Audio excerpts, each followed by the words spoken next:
you're watching this later, welcome. So, this is my new channel, Chris Streaming Code. I'm Chris, obviously, and I'm going to stream some code. So, purpose of this channel will be to basically stream whatever code fun project I'm working on. So, obviously, if you take a look at my Twitch profile, still have default icon, whole bunch of stuff. Now I'm talking to myself. We'll just pause that. Still got a lot of setup to do.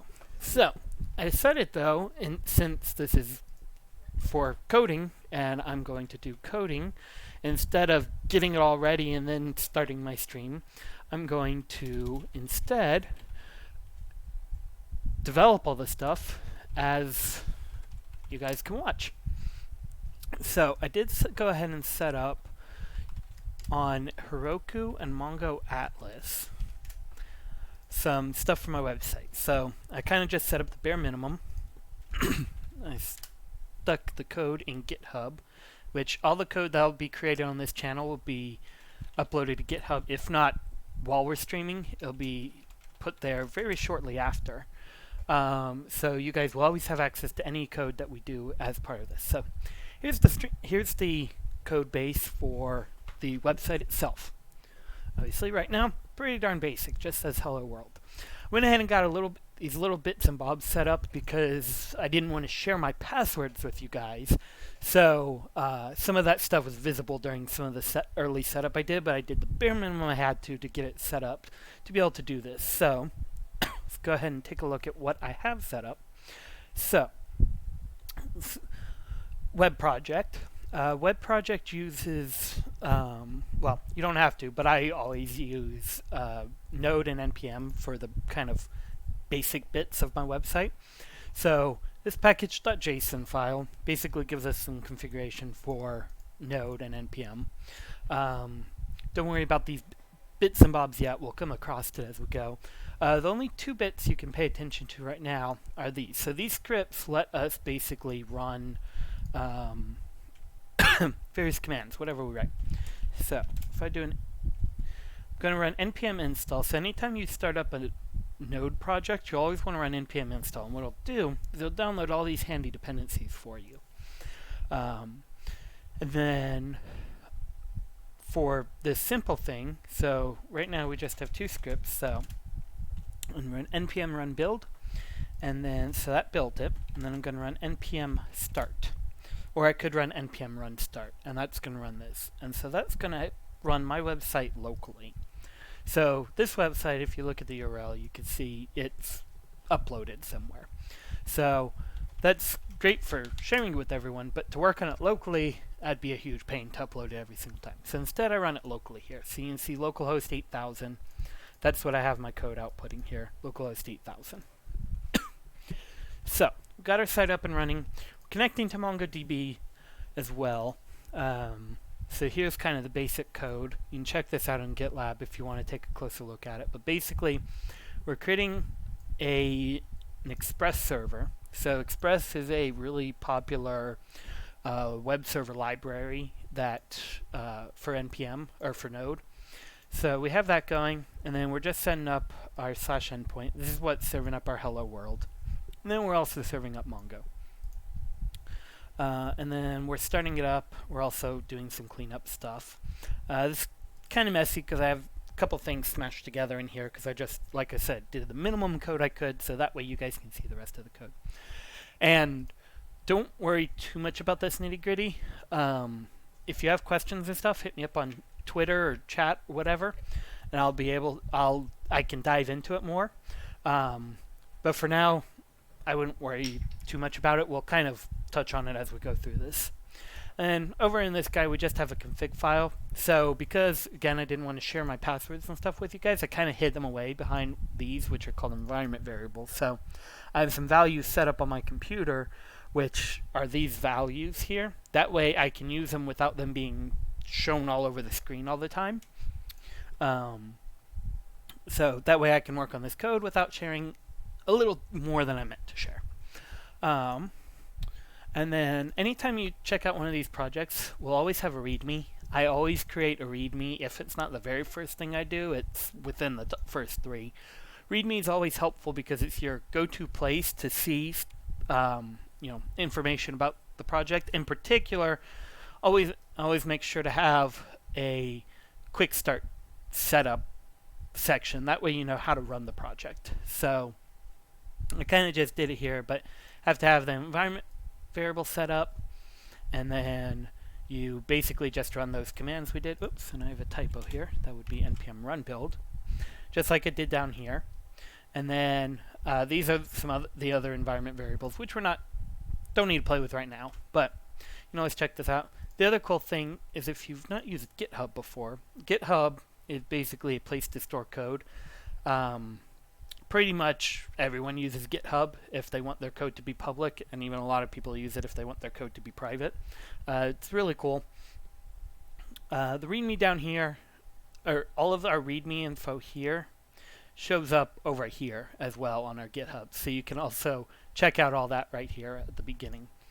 So let's go ahead. I don't want to do too much with the server right now. Right now it's serving up. Well, actually that's not true. Let's go ahead. So I'm going to have my source broken out. So I have server. So this is what's called the backend part. And then I'm going to make another directory. This is going to be the client. So this is going to actually be the front end bit. Then I'm going to make another directory, not in my source directory, but at the top. This is going to, we'll call this public. So public's going to hold all my things that aren't JavaScript, basically. And then, sorry. So let's go ahead. Right now, I just have my index.html. I have my HTML right here, which is all well and good. It works, obviously. It shows hello world, but it's kind of a pain to edit here all the time. So what I'm going to do, I'm going to pick this up. I'm going to move it into this index.html file here. I'm going to give a tab right there. Okay, and then what I want to do, so whenever our program runs, and this will apply to pretty much any program, there's usually a dist or a build folder. I usually call it dist for Node stuff. So what we're doing is we're taking the code here, and it's getting translated a little bit. So you can see it looks kind of similar, but not really. It gets translated by Babel. It's called transpiling. And it ends up in dist. And so then when we actually run our program, instead of running it from here, we're running it from here. So what we're going to do is, in order for my index.html to run, I want to get it into my dist folder. So what we're going to do, let's go edit our package.json. And we're going to, so right now, this build is building just really my server. So what I'm going to do, I'm going to change its name a little bit. I'm going to put server at the beginning here. That way, I know this command builds my server. And then I still need my regular build command, or else I won't get it deployed right when I go to push it. So what I'm going to do here is I'm going to do npm run server build. So just like I ran those commands down here, the npm run build, I'm going to put this up here. So now when I run this build, it's actually going to run this build, which is a bit silly just by itself. But then I'm going to add another one that's public, and we'll call that build as well. And then this guy is going to use a command called copy files, which is an npm command. And I'm going to copy everything from public into my dist folder. And so this copy files is a npm, it's an npm command. So just like we have these dependencies here, I'm going to add this new copy files command. So all of these commands are hosted on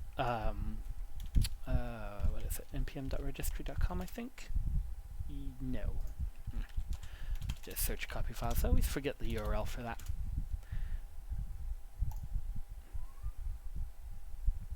Oh yeah, it's just npm.js. Come on. Okay, so all the files are hosted here. So whenever I type npm install or all of these names, by default it's going to download it from this guy. So this is the package I want to download here. So just doing npm install copy files, that's going to get me my file, but it won't put in these dependencies. So if I do that and I put that in there, and I add this command, and then I upload this, and then you go and you download on your computer and run npm install. It won't install copy files unless it's in one of these two sections. So I want to always make sure whenever I do this, I either do save, which is going to put in dependencies, or save dev, which is going to put in dev dependencies. Difference between the two: dependencies are needed after the project's all built, so everything's put in the dist folder and I'm just running it. Dev dependencies are used to get stuff into that dist folder. So in this case, this is getting stuff into the dist folder. So I'm going to do a save dev, and then if I run it, it's going to say a whole bunch of stuff. And as long as my screen doesn't output a bunch of red, that means it worked. So I can see no red, I look good. So, and then when I clicked in here, it refreshed my page, and it shows copy files now. Yay. Okay, so now the command for this, copy files, blah, blah, blah. So now, if I come down here and I run npm run public build, it ran my command. And if I did it right, which I did, yay. So it took, all this did literally was take everything here and everything here. And now you can copy. Hi, Blyman. Yes, you are my first viewer. Welcome. So, if you copy, sorry, what was I? Excited by my first viewer. If you, sorry, my brain totally just broke. What was I going to say? Oh, yes. So, you can just copy files with built-in commands, but the problem with that is, so I'm running this on Windows. If you wanted to run it on your Mac or your Linux machine, my command for Windows won't work on your machine. By using an npm command, I'm able to make sure that it's going to work on my computer, and it's also going to work on all of your computers. So that's why we usually, instead of built-in commands, we'll try to use npm commands. Okay, cool. So now that we got that, so we got that copy over it. So now I want to go, so before my server here was just sending that HTML. Now I want, instead of doing that, I want it to send this file. So what I'm going to do, I'm going to change this guy. So res send lets me just send text. Instead of doing that, I'm going to do send file. Send file lets me send a file, obviously. So the file I want to do is, it's going to be relative to, so here's where this is running from. Here's where we need to get. So we're going to start with a ... And what that's going to do, so I'm in my server folder, if you can imagine, that's going to put me in my dist folder. One ... means go up. And then I'm going to do /public, and that's going to put me in my public folder. And then I'm going to do /index.html, and that's going to put me where I want. So ... /public/index.html. And now this will work technically, but usually when you're doing node projects, it's better if you can deal with absolute paths, or, well, relative absolute paths, because there are some funny things that can go on. So what I'm going to do, I'm going to import a project, or import a file called join. So importing basically lets me pull in other code from other projects or modules, as Node calls them.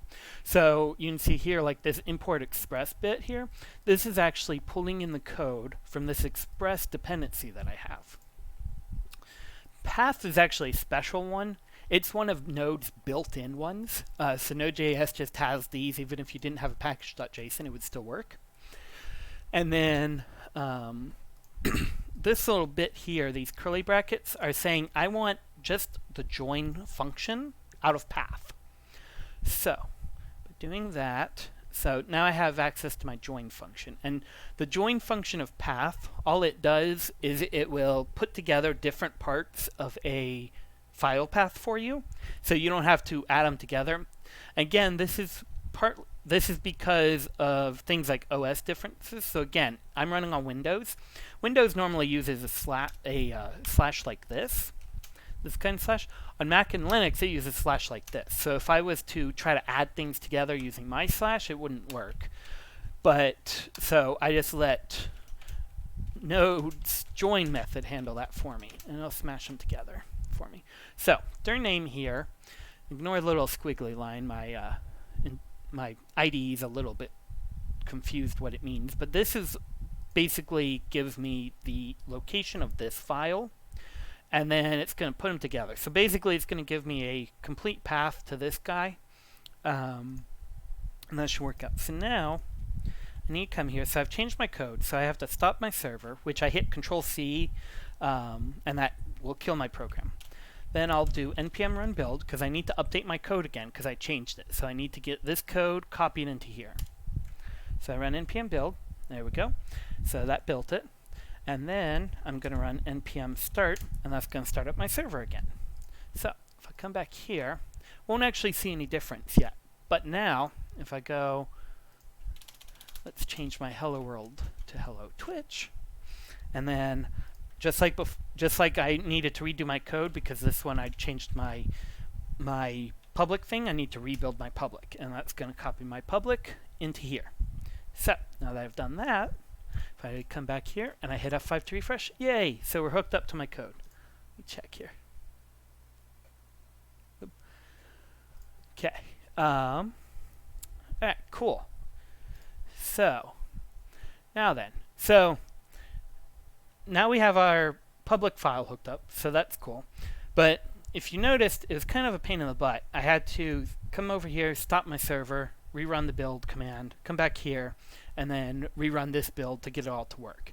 That's a lot of things in my way. I prefer if all that stuff kind of just magically happens for me. So what we're going to do, we're going to come over here.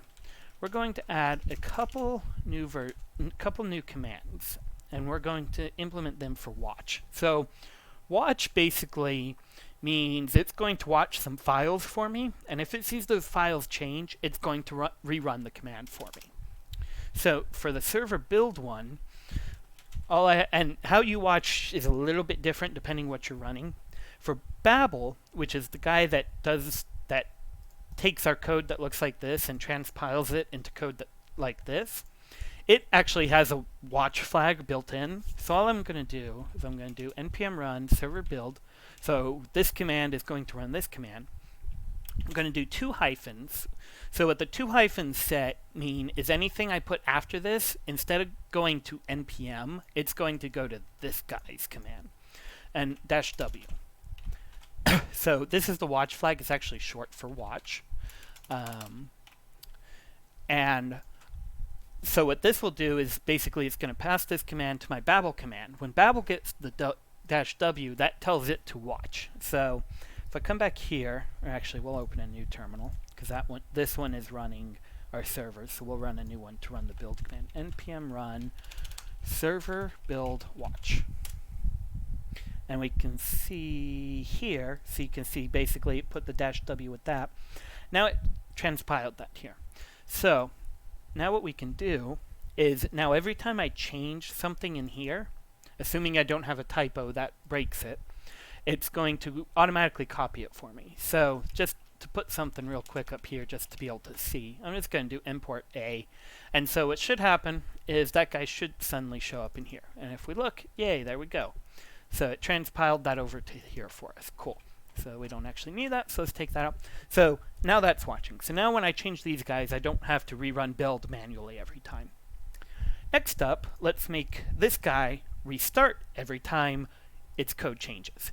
So in this case, we don't want to watch these files. We want to make sure we're watching these files, because what's going to happen, this guy's going to rerun our build command, which is going to get these files up into here. Then our server is going to watch these files, and when it sees these files change, it's going to restart itself. So to do that, so in this case, we're using the node command. Node command doesn't really have a watch. So what we're going to do is we're going to install another another npm module, and we're going to do save dev for it because it's something we are using when we're building. And we're going to use something called nodemon. So nodemon, short for node monitor, basically will just watch our node stuff and it'll restart itself. So, and let's actually, instead of putting that on start, let's put that, we'll call it server run watch. And actually, let's go ahead and let's copy this guy down here. I'm going to put that guy there. And then we're going to just, this guy will just run that. Reason I did that is just when we have a whole big list of commands here, it'll be much clearer that what that server run is running the server than trying to have to figure out what the start is actually doing. So this makes it nice and easy. Oh, it's running start, obviously. Okay, so server run watch. So this guy, we're going to do node mod. And then let's actually pull up this guy's config stuff so we can look at it. So node mod can run just one command like this by itself, or it can run an arbitrary command with the execute flag. So since we're real quick, so because I installed and was changing, it's like, hey, two things changed at once, so I'm going to hit show difference. And then, so this is change I just made, so I don't want to replace that, but this added node on here, so I'm going to take that, hit that little arrow, it copies it over here, and then I'm going to do save memory content. Okay, so we're going to do node mod, and then, so since this is basically just node, we'll just use the basically just node bit of it. So I think if we do essentially what the build command does, except we call it, say, node mon instead of node, it should basically do all the watching for us. Yeah, that should actually be all we need. So now let's go exit this guy, and then we'll do npm run server run watch. So I'm just doing this guy. And that should start up if I did it right. Okay, looks like we're good there. So now let's go test that. So if I just come over here, and make a change, and I hit save. It did restart. It blew up because this A doesn't exist, so it's like, I don't know what you're talking about. So let's remove that, and it should restart again. There we go. So now, every time I change my server files, my server is going to restart. So that's 2 down. And then finally, let's get this guy to automatically copy over here. So for this guy, so just like the others, we're going to do public build watch. We're going to use node mon again, but in this case, because we're using copy files instead of just running a node file, we have to use that execute flag. So the execute syntax, it's execute like that, and then we have to put the command in parentheses, but because we're already inside parentheses here, we have to add an extra little slash here to let it know that this isn't the end of this guy, this is something still inside. This is called escaping a character, when you add this slash there. And then here, we just put whatever the command we want to run. So in this case, we're going to do npm run public build. So I'm telling it whenever it sees the changes, it's going to run this guy, which will run that. And then I need to tell it which directories to watch. And so for that guy, I need to double check this guy. I always forget. I want to say it's -w, but I could be very wrong. And it is, yeah, it is just -w or -- watch. -w is the short version of that. So -w. So in this case, this guy wants to watch the public directory. So public. And then nodemon has one little gotcha. You have to specify extensions. So an extension is the bit after the dot. So .js is an extension, or .html, or .json, or .md. Those are all extensions. By default, nodemon only watches these guys. So, but we want it to watch everything in our public directory. So you can actually do a star with nodemon, and that'll watch all files in public directory no matter what. So if I save that, and then I'm going to flip over here, and now I'm going to run npm run public build watch, and it should have copied my files. And now if I come over here again, so we can see it copied my files over again. So now if I come back here, refresh, yay! So now all of those bits are copying themselves over for me automatically. And now let's just double check. Let's make a new file, and I'm going to call it, I don't know, test.gif. Obviously this isn't actually going to work because I just made up a empty GIF, so there's nothing actually there. But I want to see if it's going to copy it for me. And look at that, it did. So we should be all set up for this. So this is called a build pipeline, by the way. It's basically all the code that helps you write your code and get your code built and deployed and stuff. That's all part of your build and deploy pipeline. So we'll go ahead and get rid of that ugly little file because it won't actually do anything, but that was a good test. So we have our server and our public. Let's go ahead and get our client set up. So our client is very similar to our server because it's also JS files. For now, we'll just do something like let's put something random in there. And then let's go down into our package.json. So for our client, we're not going to actually run the client because those are the files that are given to your browser. So your browser is actually going to handle the run part of it. But we do want our build. So let's go ahead. We'll do client build. And it's almost identical to this guy here. The difference is that so we have this Babel config file, and we'll talk about this at a later date. It's kind of in depth, but basically this guy is determining when it copies stuff over some settings for how it does the copying over.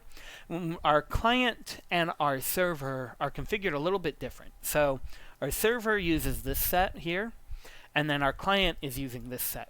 And this cross-envit Babel environment server, this is what's telling it which bit to use. So when it comes in here, it's like it sees, okay, my environment, environment is server, so I'm going to use this. And then literally anything except that is going to put it in here. Now, the one gotcha is for production, which means like fully deployed code and stuff. It's not going to have source maps. And this file I actually copied over from another one of my projects. For this website, because this is all about learning, we're going to always have source maps. Source maps basically let your browser be able to, from this file, point you where the code is in this file, because you're not changing this file. So it telling you it's line 10 in here doesn't really help you any. You want it to tell you it's line 10 in here, because that's where your actual code is. So for this guy, I'm just going to always make it inline. So we'll always have source maps, so we'll always be able to do that mapping for you. That's a little unusual for a production website, but for, again, there's a learning stuff, so let's make it learning stuff. So in this case, I'm not actually going to even set well, we'll just put client development in here. We'll just put something just to make sure it's not server. Literally, I could put Cookie Monster here, and it would work, but we'll put development, because that's more programmery. Okay, and then our directory, so instead of source server, we're source client. And then for dist, guessed it, so dist client. Okay, and then let's go ahead and we'll basically do the same for the server build bit. We'll copy it, we'll do client build watch, and the only difference here is this guy. So now, if I come here, I'll do client run build watch. Oops, and we got a typo. So I'm using a bit here in my Babel file. This is plugin proposal class properties. So JavaScript has a whole bunch of new features, and the new features are in various states of newness and usability. But Babel is nice because it lets you specify certain things which are really still like kind of experimental in the proposal state, and go ahead and use them with using a plugin. So all those plugins are just npm things, so I'm just going to install that plugin I'm missing with npm save dev. Again, save dev because it's part of the development, not when it's actually running. And then let's try to build again, and there we go. And so if I come here, and yay, we got our console log. And here you can see that source map inline thing I turned on. That's what creates this. And this is a crazy crunched up way for the browsers to know how to map this file back to this file. And inline just means that it's in that file, whereas it could be in other files. So let me check chat real quick. Sorry guys. Sorry guys, I don't have two monitors set up just yet, so I'm not seeing chat that often. I'll need to start switching it over more often. response to the question of is it an alternative to Webpack? Basically, yes. Webpack and then Rollup and Browser Refine, a bunch of others. They're all bundlers. I prefer to not for now we're not bundling primarily because it's development. I also like to use this this approach instead of Webpack and stuff because what we'll end up with is, for development at least, instead of having to bundle every time we change something, we're actually going to be able to kind of swap in one file for another, like immediately. And if we used Webpack, it would have to kind of rebundle every time, and so it's much slower than swapping out one file at a time. Yeah, I'm sorry. You know what? Let's do this. Let's go ahead so I can see your guys' chat more. And yeah, I honestly didn't expect anyone to join, so I didn't go ahead and get my second monitor out. There's a cat bed in the way right now on my desk. So by the next stream, I will definitely have my second monitor so I can keep a better eye on chat. There we go. So now I can see chat all the time. So can you guys. Okay. So, yeah. So we have that. Okay, so we have our client going. So now, for now, again, we're building kind of my website for tracking stuff. So in addition to tracking, or in addition to just be like kind of a landing about page, we'll also be putting any web-based apps or projects we'll be linking to there and stuff so we can check them out. So going to keep the site pretty simple for now, and we'll update it over time. So for now, let's go ahead. So let's start on the front end a bit. So I like to use, you have a whole bunch of different front end frameworks you can choose from. You can choose none of them even. My favorite currently is React, so we're going to go with that guy. And we're going to, instead of trying to bundle it, because I'm doing this whole special pipeline for now, to keep things simple, I'm just going to pull in the React CDN files. We'll probably tweak this at a future date, but for now, that's what we're going to go with. And then, so we're going to copy, here. So for in HTML, so you have head and body. Your head is basically bits and bobs about the page, but things that don't directly show up on the page. And then your body is everything that directly shows up on the page. So in the head, one of the things we can add is our scripts. So this is where we can link in our origin, if I could type, our various script files we're going to do. So we're going to use React.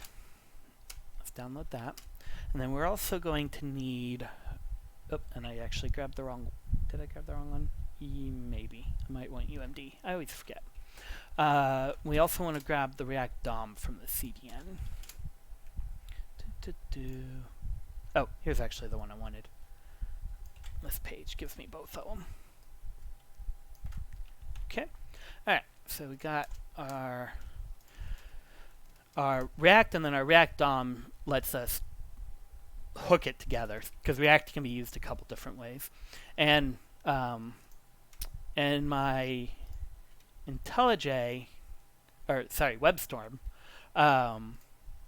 there's yellow bits here saying there's no local file, so it doesn't know it's in there. So I'm just hitting Alt-Enter and hitting download, and that's going to let IntelliJ, WebStorm, IntelliJ, IDEA, all of those are kind of one in the same thing. They're just kind of slightly different versions of the same thing. They're all part of JetBrains. So if I say IDEA, because I'm sure I will keep making that mistake because I use IDEA all day long at work, they're all one and the same. So yeah, they're all by JetBrains IDEs. Okay, so in WebStorm, it lets it keep track of those. So we have those two scripts, and then we're also going to pull in Bootstrap. So Bootstrap is basically kind of a default style, and it also gives you a bunch of parts that you can use. So if we check out like components, it has all these built-in parts and stuff.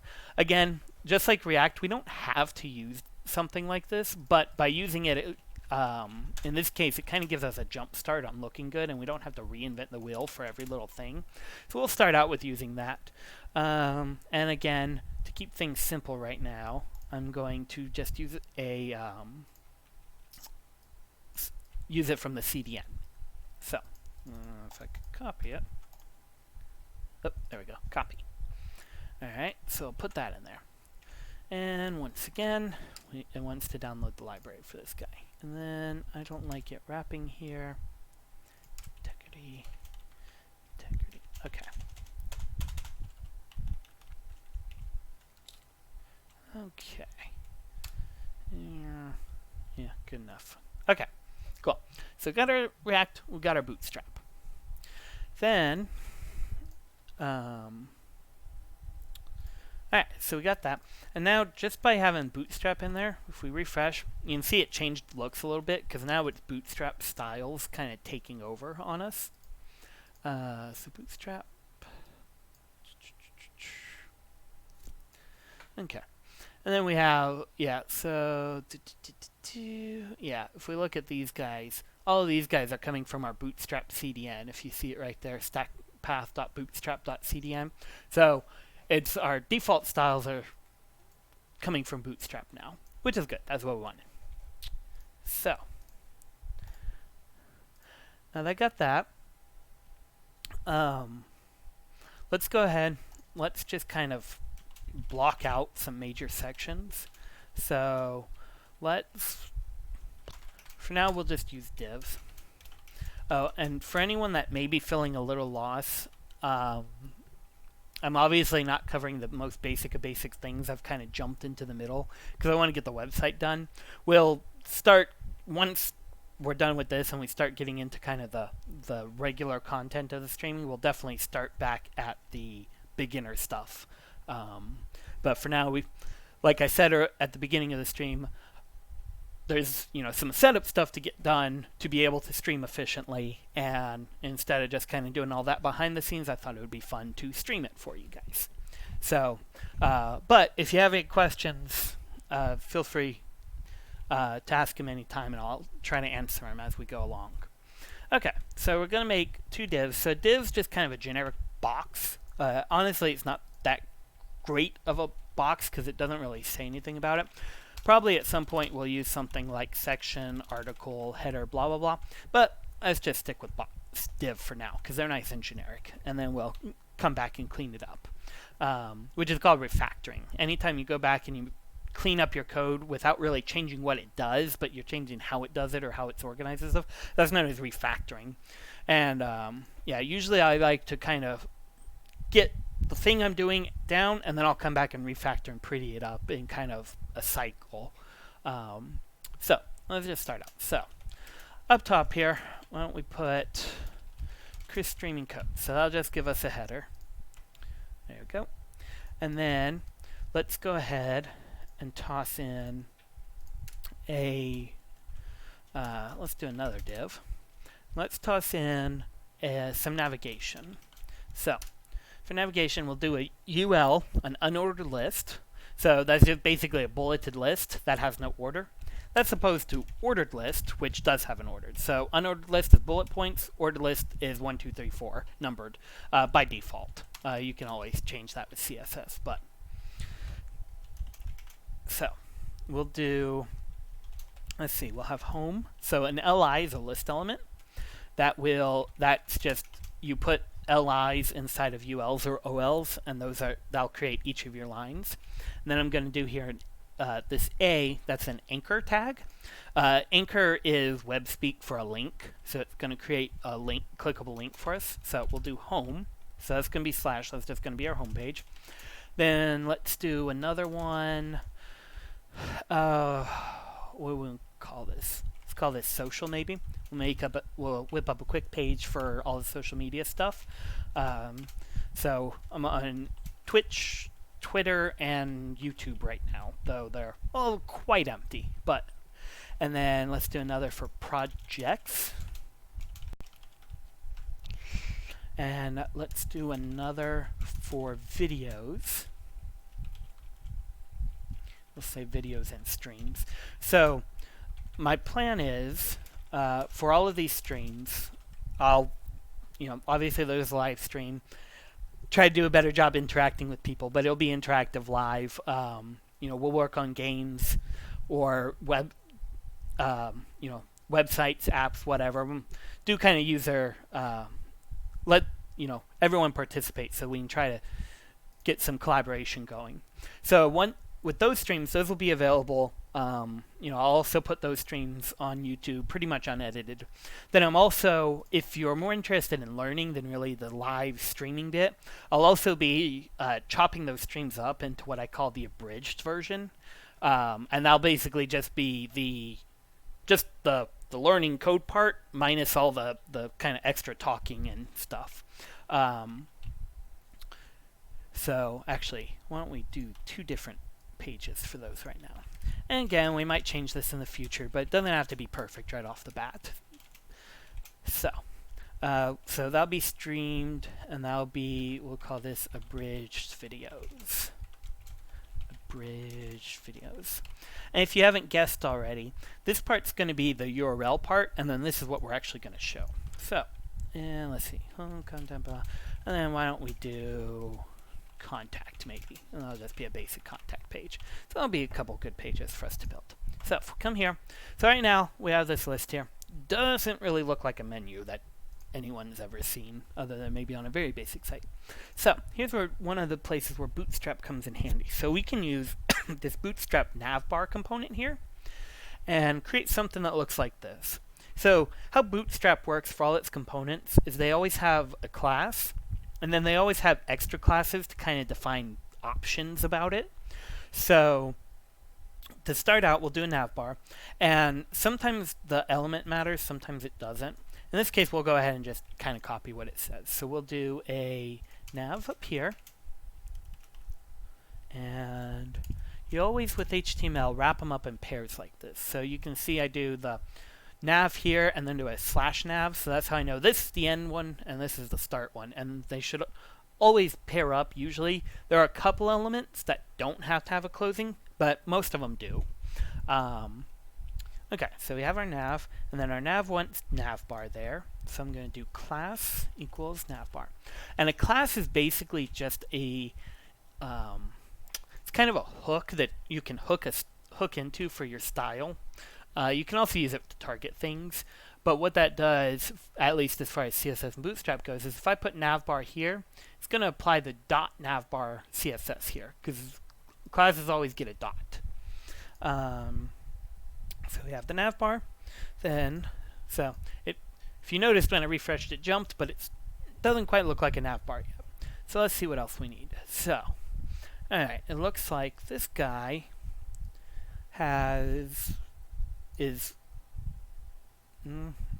yeah, this is probably meant for the home, although this is also has the home. I think we're going to skip that guy. This is a brand, so really this is meant more for like, and I think they have an example. Yeah, like if you wanted an image there.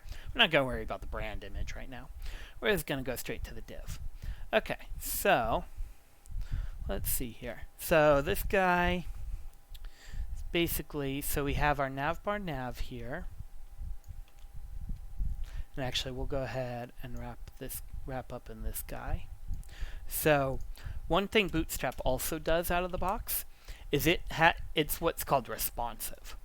And responsive means that as you change the size of your window, like how much room you have, it's going to change the look of some of the stuff to make it better. So you kind of get like mobile and web for free, essentially. Okay, so got a navbar. There we go. Let's close out some of these guys we don't need anymore. Okay, so we've got that guy. Alright, so now we're going to throw this guy, this class, onto our UL. Okay, and then for each one of these guys, we're going to do a nav link. Nav link. Okay, and then you can see here we have this active bit here. Active makes it lets you tell which page you're on. It'll like show a little different. So if we look here, you can see in this case it looks like active just makes this one a little bit darker than the rest. We're actually going to move this into React in just a second, so that's when we'll hook up that active bit. But for now, we're just doing vanilla HTML, just to get kind of a baseline. So we got that on our link. Now we need to add this guy here, and then we need to repeat that for all of these guys. So put this on all of our LIs, and now class on all of our hrefs. And so there's class for targeting CSS, and there's also IDs. The difference between the two is an ID, there should only ever be one ID on the entire page. And class, lots of things can have the same class.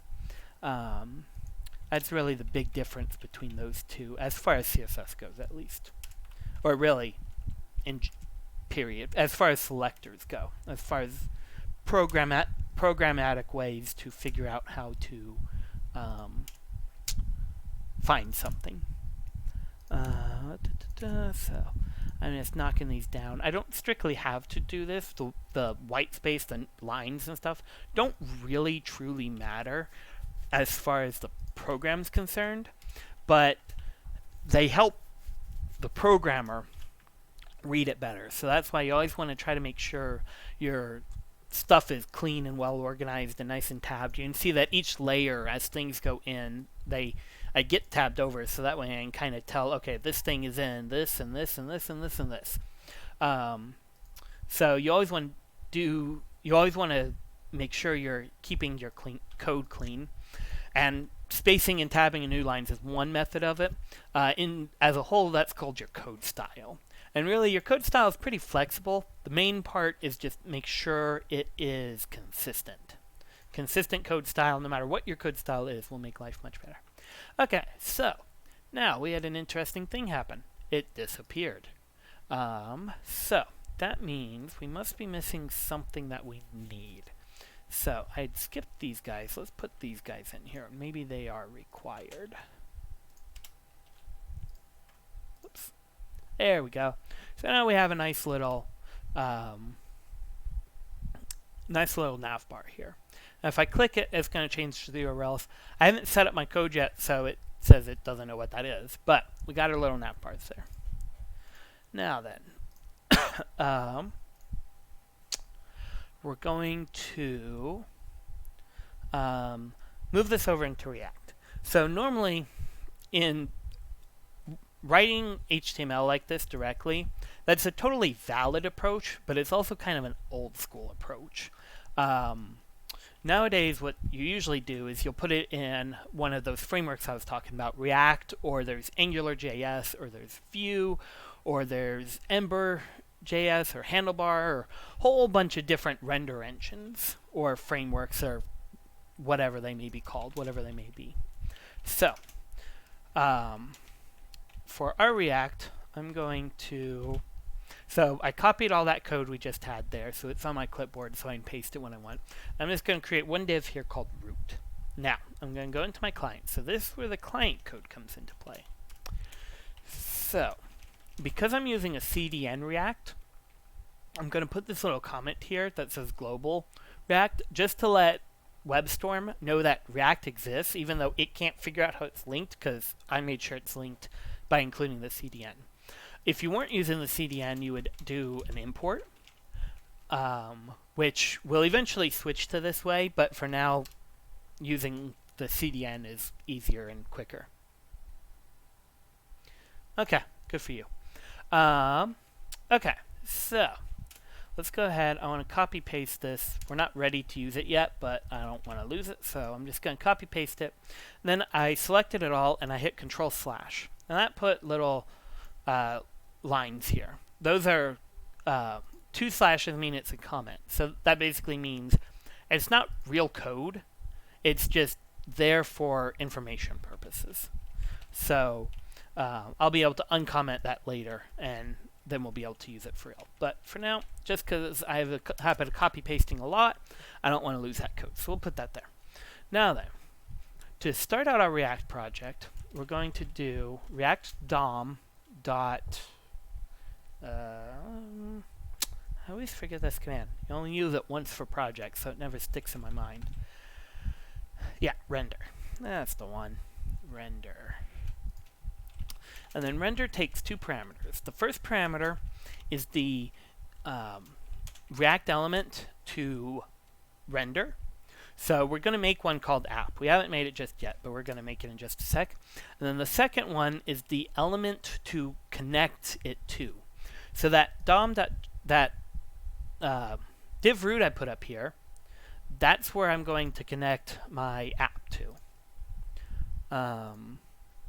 So what we're going to use is we're going to use document.querySelector, and then we're going to select root. Oops, and I like to use single quotes here. And so that, while that's doing is that's finding an element that has an ID. This, just like a dot refers to class, this pound sign or hashtag or whatever you want to call it is means it's looking for an ID and then root. So it's going to find something with an ID equal to root. And then it's going to attach our things. So for now, this is all this file needs. So now we're going to make a new file called app.js. And this is where we're going to make our app element. So with React, again, we're going to put our global React up here. We generally will create a class that extends React. And you can do component, just component. Pure component does a little bit of special stuff that makes it a little more performant in most scenarios. Not going to go into what and why just yet, but just know it makes it work a little bit better. And then in our class, really the only thing that's required is we have a render function. And then our render function is going to return what to render. So, and for React with JSX, it looks a whole lot like HTML. So now let's go over here and take my actual HTML and let's plop it into here. And then let's remove our comments. Whoops, can't plop it into there. Hang on. I have to put it in here because inside of the elements, the slashes don't actually work as comments. Let's keep doing that. Copy that. Okay, and we're going to take all of this guy and plop it into here. And so now, if we flip, so with just this, so now we have to do one last thing and then this all should hopefully work together. We flip back to index.js, so you can see here it has an underline. It says used with without importing React. That one we're actually going to ignore because it doesn't realize I'm using the CDN one, so it's like, hey, you're not using React. We are using React, so we can safely ignore that one. So we're going to disable that inspection, but it should. It might take a second to catch up. Should realize we are not importing our app there. Oh, is that it? Nope. Oh well. Alright, so we're going to import app from app.slash. And it's telling me, okay. So that was, wait. Hold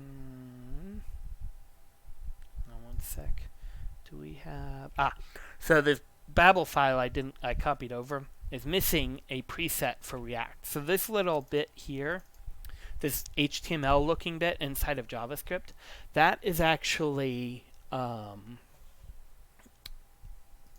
part of what's called JSX, and to use that we have to have an extra Babel preset in here, so it knows how to translate that React JSX into regular JavaScript, so our browser knows how to use it. So we're going to come in here. The preset is called preset React, and we're going to need to npm install that because we haven't yet. So npm install.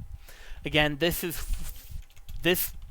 is for getting it into the dist folder, not while it's running. So we're going to save dev. We're going to do Babel Babel preset React. That's going to install our preset React. There we go.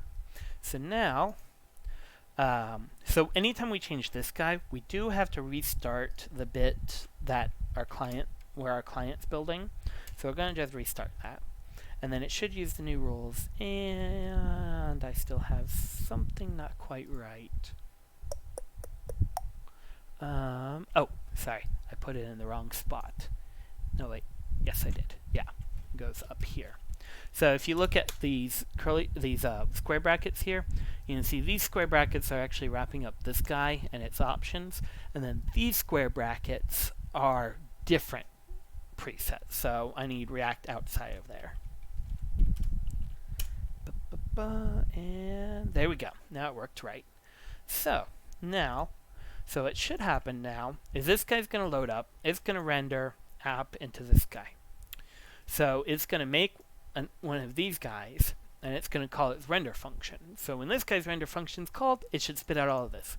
So if I refresh the page from where we left it, so if you remember, this was where I just had all the HTML in here. If I refresh it, it blows up because I did something wrong. Let's go take a peek.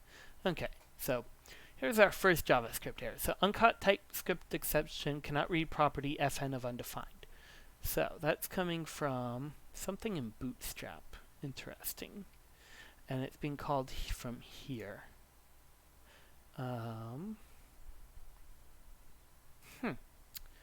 That's curious. Cannot read property fn of undefined. And util an fn wants $sign. What is that $sign? Oh, does Bootstrap require... I normally skip the JavaScript file because I like to just... It pulls in a lot, and I like to just do the little bit. Okay, yeah, so it does use what's called jQuery. This is why I usually skip it, because it involves a whole boatload of stuff in addition to itself. But for this one, at least starting out, we'll go ahead and keep it. So we're just going to pull these guys in here too. So that $sign was jQuery. And jQuery is basically a library that, in theory, helps you write easier JavaScript. It used to be super big and important because JavaScript, even just like 3 years ago, used to be way uglier than it is now. But thanks to Babel and standards that are constantly evolving now, it stays pretty nice looking. So jQuery is not used quite as much. I haven't personally used jQuery in quite a while now. I used to use it tons and tons. I used it for years. But now JavaScript itself kind of caught up. Okay, so our error went away, so that fixed that. But we don't have anything showing up. So let's take a look around and see if we can figure out what's going on. So we have our div root. We should... Oh, that's what it is. So we have this code, but we didn't actually put that code in here. So it's not actually running that code. So we're going to do script. And then here's where that question about is this an alternative to Webpack? This is why I was using an alternative to Webpack here. Because I'm going to put type module here. And I'm going to pull in my file. So this guy is going to be ./client/index.js, and this guy is relative to here for now. And we actually have to go update our server because we don't have anything serving up client yet. But when we do in just a second, it's gonna give actually, yeah, that's where we'll pull it from. So let's go update our server. So for our server, right now, the only endpoint we really have, we have this health Mongo thing here, and that was just something I threw in so I could test that my Mongo connection's working. But our only real endpoint or URL we can go to is our / here. So I'm going to come in here, I'm going to do app.use, and I'm going to say anything that is /client. Whoop. You know what? I like to use single quotes in my JavaScript. Anything that is /client, we're going to have express serve up static stuff from, we're going to do a join, dir name, and then just like before, so we are basing it off a server, so we're going to ... once to get into dist, then we're going to go /client. So ... / and then client. So basically anything client, it's going to go look in our client file folder and try to find something that looks like client. And then ditto for our public. So we have this one special index.html that is on this URL. Everything else in public is going to come off of this URL. And our server should have restarted. Looks like it did. If we come here now and we refresh, so it looks like what happened. Requested module blah blah blah blah does not provide it. Okay. So what happened? So first let's talk about the type module for a second. So in my Babel config, I have this little bit of extra special code I wrote here. All it does is, so when we import things, like I imported app, and you can see here, this is the file path to it. So dot, two dots, goes up a directory. Dot just means the same place you are. So it's saying, in the same directory I'm in here, go look for app. And import by itself will normally add the .js. You don't have to add the .js. You can, but it kind of looks goofy, so usually you don't. Problem is, if I'm using this type module bit, Chrome is going to try to do the import for me, except Chrome isn't smart enough to put the .js on for me, so it's going to just look for /app, which doesn't exist because it's app.js. So to solve that, I wrote this little custom Babel plugin, which I'll probably pluck out and make public because it's real simple, but it's handy. All it does is it looks at the path, and if the path starts with a dot or two dots, it's going to take that path. If it's going to check if I took that thing and made it treated it like a directory that had index.js, does that exist? If so, I'm going to change it to that. If it doesn't, I'm just going to add .js. So if we look at index, we can see /app. If we go in this guy, we can see it got translated with .js. So that's how Chrome now is able to find our file for us. Now, our problem is Chrome said basically we don't provide an export named default. So in each of our files, we have to define what we're going to export because we don't export everything out of it. Export is what other things are able to use from our file. So if it's the main thing you're exporting out of that file, you can tag it default, and then we are just able to import it like this. And then this name doesn't actually matter. Even though it's called app here, because this is a default export, I could technically name this Cookie Monster. It would still work. I would just have to make it match down here too. But we're going to stick with that because keep Cookie Monster out of our code. And there we go. So now we're basically back to where we were. Yay. That was a lot of work to get where we were 15 minutes ago. But now, instead of it just being regular boring HTML, this is now all dynamic. So I can start doing fancy things like that active bit. So if you remember, I mentioned we're going to come back and deal with this active part. So we're going to put on which thing the URL is. We're going to put active. So what I'm going to do here, so this guy, right now it looks like regular HTML. So, but I can actually come in here. If I switch this to curly brackets, these little guys, now it becomes something I can put code inside of. Instead of just text, instead of just a string, I can put actual code in here. So what I'm going to do, I'm going to do nav item, then I'm also going to add a call to isActive /. And so I'm putting I'm going to put the same URL that's here in here. And then I'm going to go make this little function call. So isActive equals path. And then what we're going to do here is we're going to check, is this the same thing as what page I'm currently on?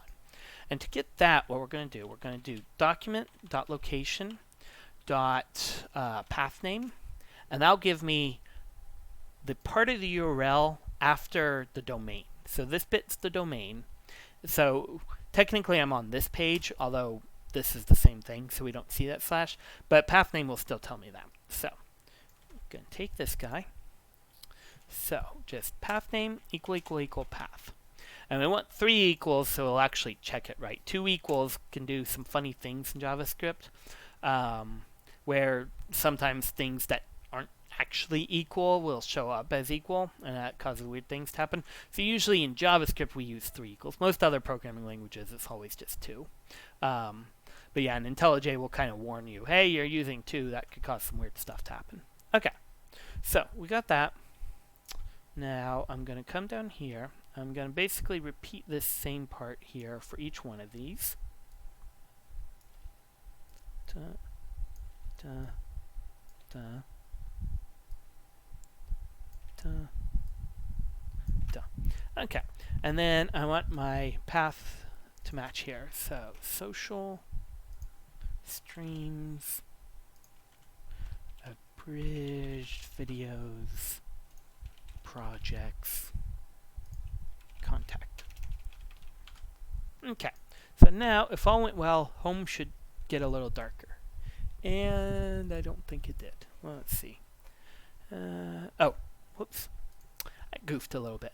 So this guy, this is returning just true false. That doesn't actually work right here. So we need to return text if it's true. So we're going to use what's called the, oh, I always forget this guy. What is that guy's name? It is the, whoops. See if Google's smart. Yep. It's called the ternary conditional operator. So basically ternary conditional operator basically says, give me some condition, and then do a question mark, and then this is what I'll spit out if that condition was true, colon, and then this is what I'll spit out if the condition was false. So in this case, for is active, we want it to spit out active if these two do match, because that means we're on that page. Otherwise, we're just going to output an empty string, so basically output nothing.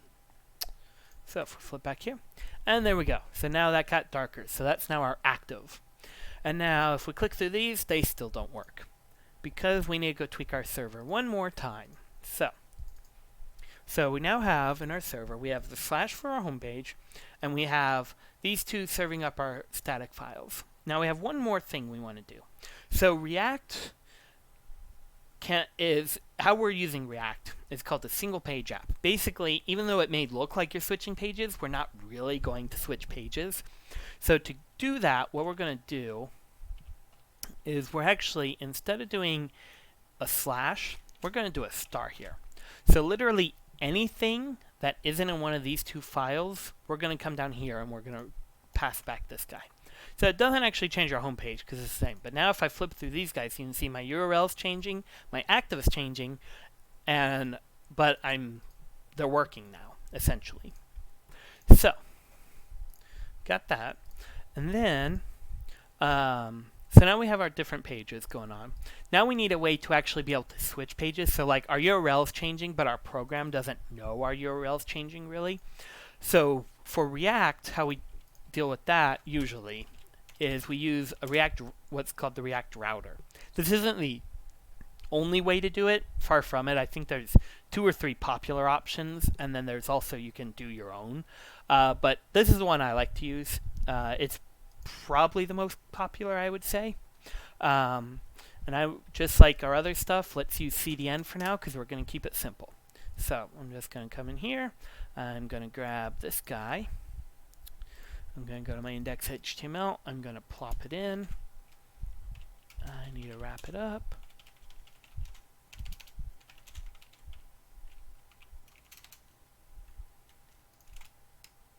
Download the library so you can tell. Okay. And then, so now I have React Router available. And then let's go back, because I do not have this guy memorized. Let's just take a peek at, see if we can find like a quick start I can copy from. Alright, so you can see here there's actually a couple different flavors of React Router. We're using React Router DOM, which actually makes me think, let's double check we actually got the right CDN file. CDN, because we probably did not. Nope. But if we just toss DOM on it, we'll end up with the right one. And we gotta download that. Okay. Whoops. Oh, is that the different version? 501. Oh, that should be right. Let's copy this again. Oh, that part had to change too. Okay. So I got that guy. Okay. So now we have our React router. So now we'll come up this here, and then you can either route at the top up here and put app in the router, or we can put the router in app. Different projects that go different ways because there's a little bit of a nuance between the two. In this case, I think we're going to put the routes inside the app. Again, may change your mind later. No big deal. We can refactor. But for now, I want... Looking for just a quick start. I don't have it all memorized, but it's not terribly complicated. Yeah, so there we go. So it's router, and then it's route. Okay. So, and then we'll actually... Alright, one thing at a time. So let's put routers. So we're going to do our router up at the top level. And then, actually, change my mind. Let's actually wrap router around... around our app after all.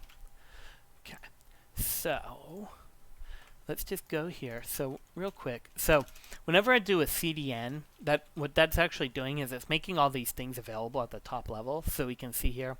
So I was just double checking that I spelled this how they did with all the right capitalization and naming. So React Router DOM, and then I'm going to do what's called a destructure. So destructuring basically lets me pluck certain variables out of another variable and turn them into variables. So I'm going to pluck router and route out of here. And then we're just going to put this guy here. So we're going to do a router. Then we're going to put routes below. So the routes don't actually show up as anything on the screen, but they let the React router know which page to show. Actually, I just changed my mind again, kinda. So we'll put router at the top, but let's actually... No, you know what? Change my mind a third time. Changing my mind a lot. Let's actually put app inside of it, or the router inside of app after all. And there's really no wrong answer to this. Again, there's a little bit of nuances here because I want to link my pages from inside the app. That's why I'm putting it in here. So basically, we just got to wrap all my other code up with the router, but I'm going to actually leave this div here. So it's not strictly required, but I like to always wrap each component up in a div with a class name that's exactly the same as the class name here. Makes it easier for when I start writing CSS to keep it isolated to certain places. Again, not strictly required, but I usually do that just because it makes some CSS things a little bit easier. So I'm gonna tab that over. Whoop, actually, we're at one div inside here, so we need to be in here. There we go. And we can use these little bars over here to collapse and make sure everything's in there. So it is, because it all disappeared, so it's all inside there. And then we're going to go down here, and we're going to do our routes.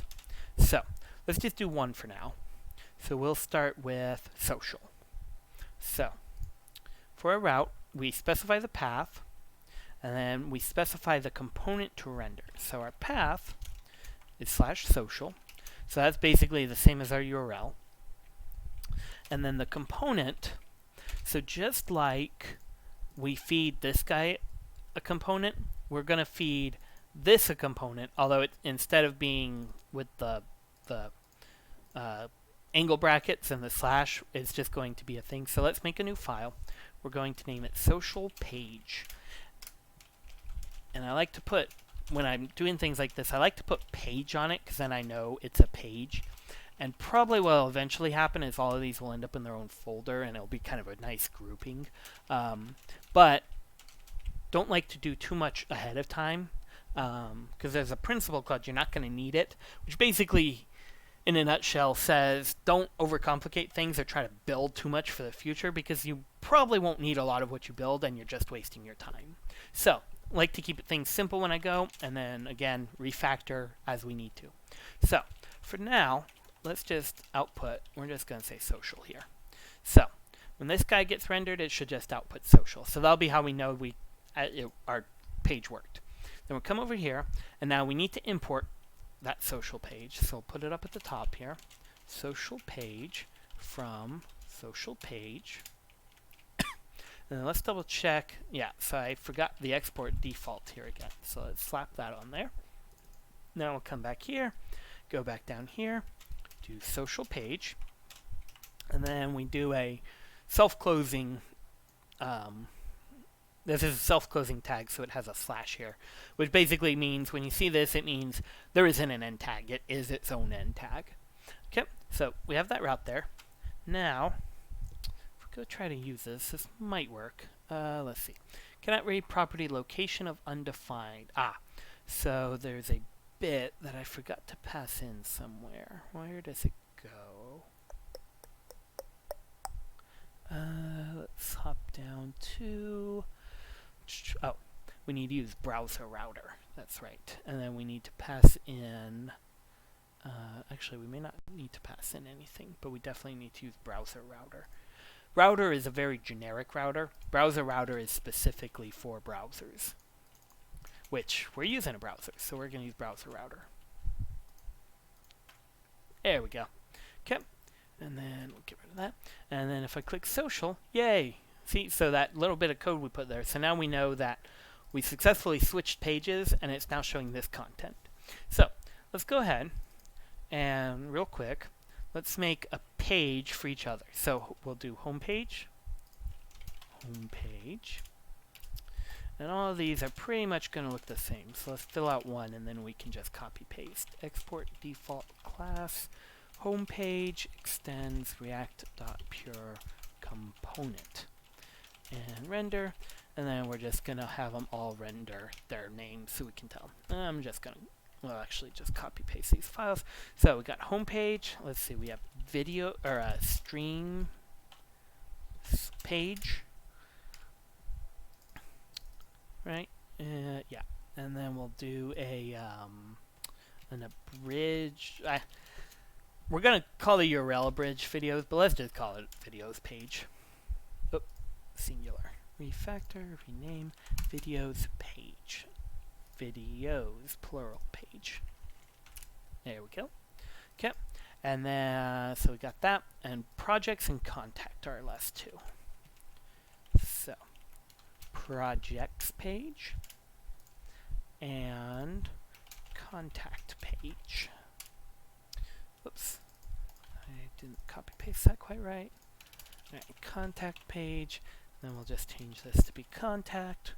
Flip through each one of these real quick. It should have, oh no, it didn't. Okay. Sometimes it'll get the class, sometimes it won't. In this case it didn't. Streams page, streams, videos page, videos, and I think yep. Okay, so I got our projects there. Then let's go back to our app.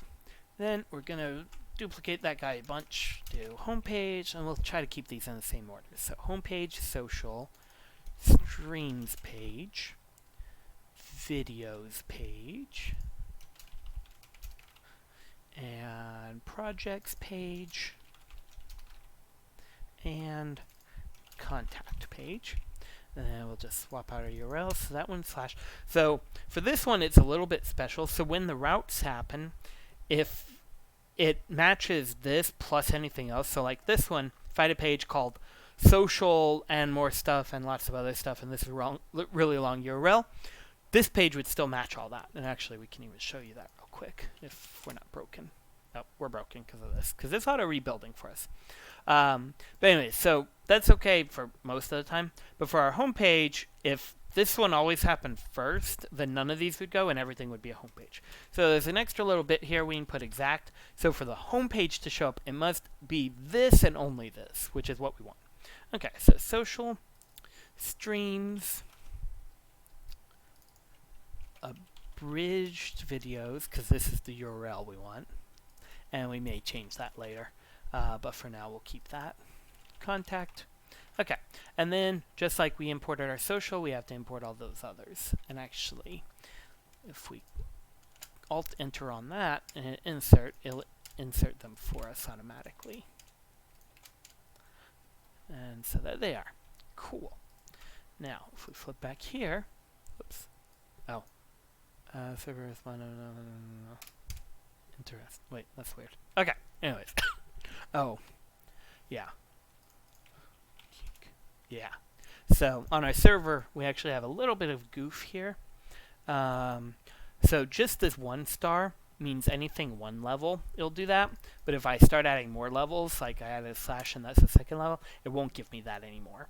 So, what I actually want is 2 stars. What 2 stars says is any number of levels, it'll do that. So now, if I go back to that page, still not loading up. That's odd. Let's see, what are we getting? We're getting a 304 redirecting where? 304 response. No, oh. Oh, never mind. Sorry. It is actually working, okay. This is actually an issue on the React side, and no. Yes. No, that's what it is. Okay. So, this actually has nothing to do with our server in this case. So, because we, over here, we did /client, that's saying, look at the same directory, look in the same place that I am, from the browser's perspective. So what's happening is because I now have 2 levels, and it's assuming this is the page I'm on, it's trying to put it here instead of going all the way to the back. So we just need to remove this dot here. What the dot says is no matter where I am, always base it off of the domain name. So it's always going to be based off of this guy. So that fixed that little bit. Okay. And then if we go back here, okay, so now we should be able to flip through our pages. So far so good. Cool. So we got all of our pages here. Now, we're going to, okay, so we got our pages. Now, let's go back, flip back here into this guy. Now, so before we used the anchor here, we're actually going to swap this out just a bit. Instead of using an anchor, we're going to use link.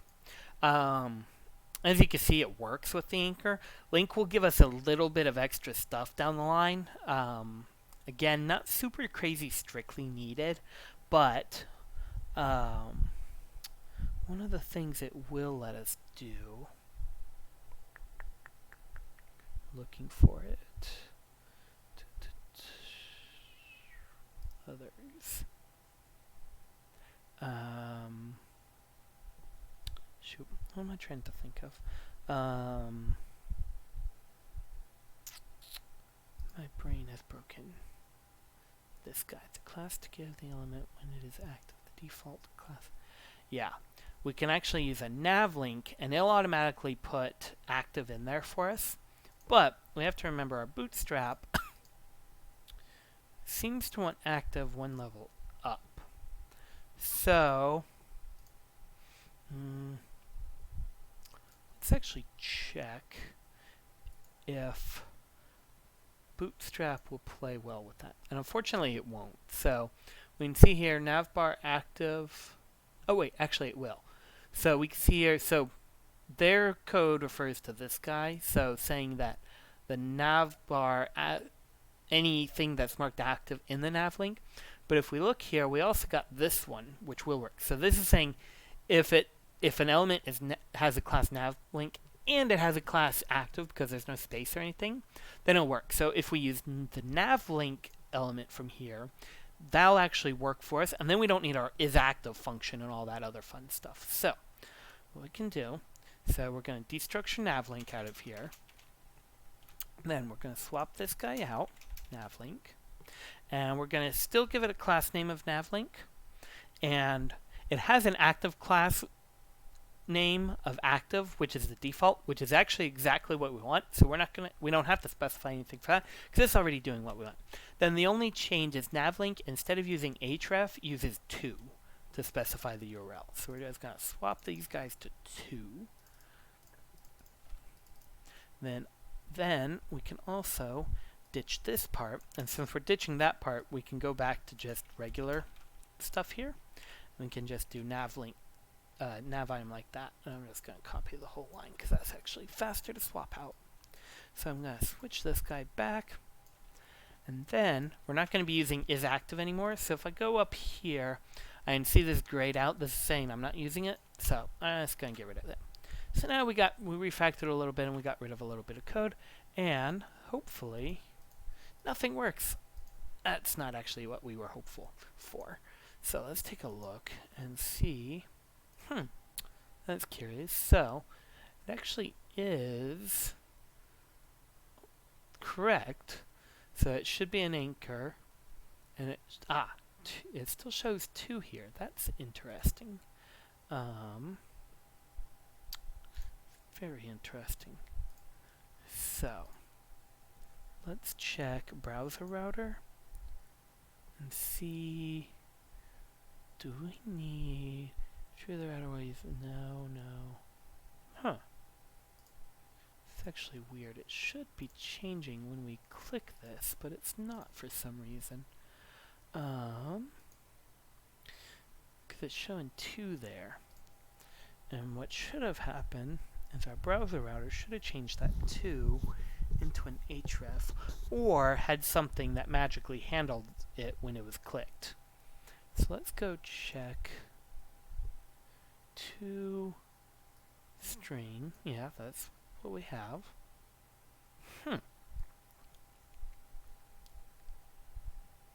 Interesting. So I've goofed on something. So let's go let's check link. Let's just see if they have any gotchas here. Successful way for our navigation. Doesn't really show anything there. Okay, 2 string representation created by concatenating the locations, path name, search, and hash. Okay. Alright, let's Google. First problem we have to Google. So React router DOM navlink not working. Let's see here. So Stack Overflow is a great site for programmers. It's definitely one that I come to often. Let's see. So we have switch here. Actually, is this an old answer? This is an old-ish answer. I think we do want switch. Switch is unique. Yeah. So this isn't our problem for here, but while we're thinking about it, we'll go ahead and put this in. So switch is a special little bit here that we wrap up our routes in, and it makes it so we only ever pick one of these instead of multiples of these, because that could actually happen, and then you'd have like social and streams page on the same thing. These URLs, we couldn't actually have that happen, but it could happen otherwise. Okay, but that's not actually our problem here. Navlink.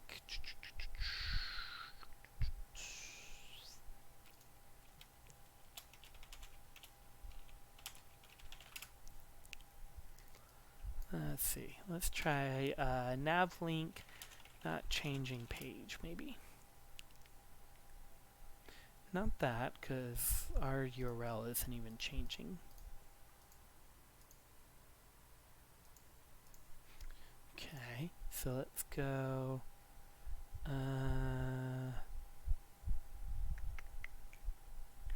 That's not a problem.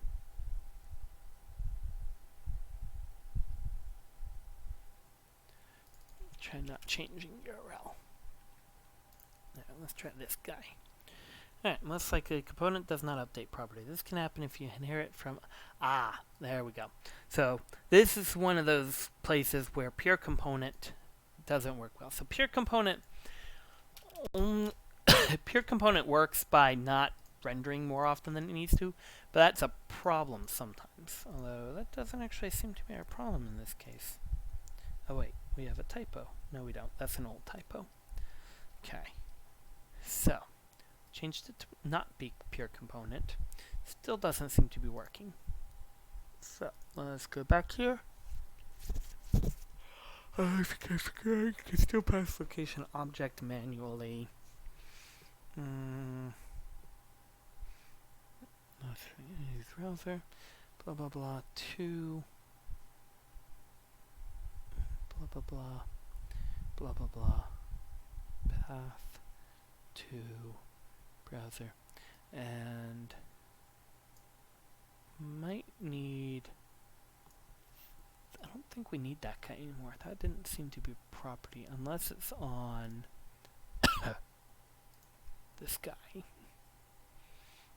Ah, this is another missing bit here. So let's go do this.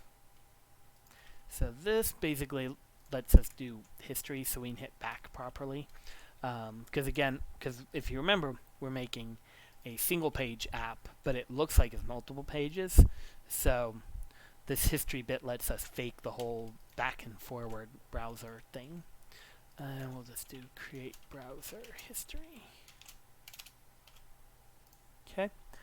And then, oh, actually, we need to import. So this doesn't actually come from React Router. It comes from history. So this is its own project. So I'm going to go find a CDN for history. And that gave us, predictably,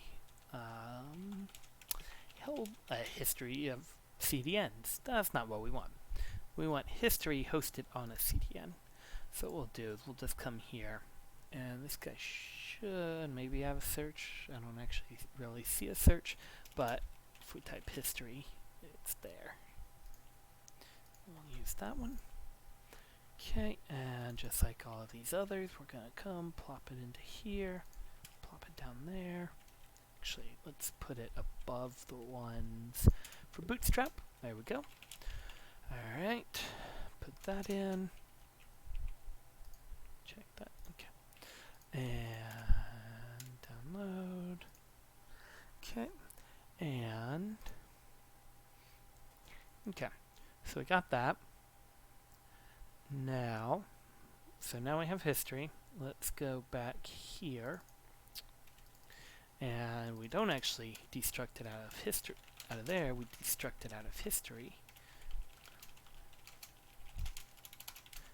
And this is a global, so let's go up here and do global. And let's double check if it's a lowercase or uppercase h, because who knows which one it is. It looks like it's probably uppercase. No, it is lowercase. History dot, maybe history dot,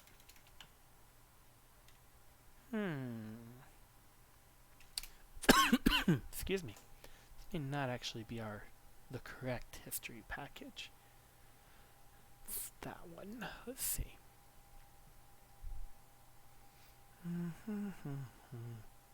Okay, so that actually does look right. We'll go the opposite way. We'll go to this history, and then let's hit the GitHub link and see if they're the same. Yep, they are the same. Okay, and go back here. So this guy's on 4.10.1. Oh, and you know what? It's actually, wait, where did we see? No, that should be right. Create browser history from history. Curious that it's not here. Although I wonder, maybe we just do. So history.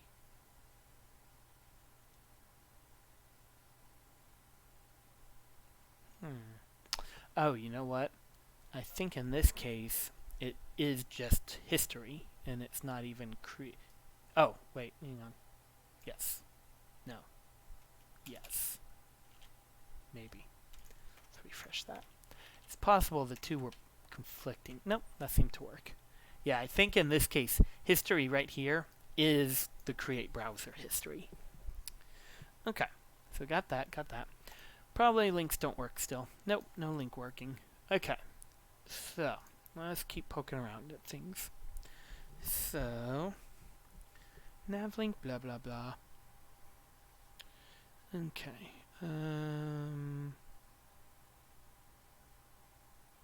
This can happen. Yeah, so we were definitely inheriting that. We're not anymore. We use blah blah blah, and it says blah blah blah. That's not actually true right there. We are using React Router DOM.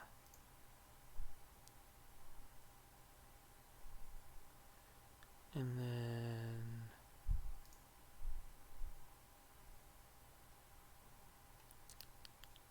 yeah, so it looks like this guy's getting the same problem as us, but he didn't really seem to have any better luck finding an answer. That's the opposite of our problem.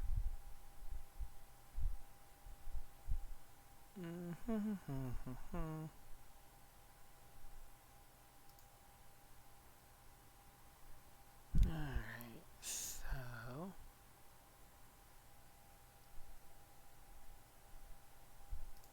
back to navlink. Let's see. We don't really have a complete example there. There should be two. Now, if we cheated, we can probably put... Wait a sec. Oh, hang on. I didn't change all of these to navlink. Oops. That would be why they're not working, because they're not navlinks. Sometimes you have errors like that. Goofy little errors that once you see them, you're like, duh, but sometimes they take a bit to find.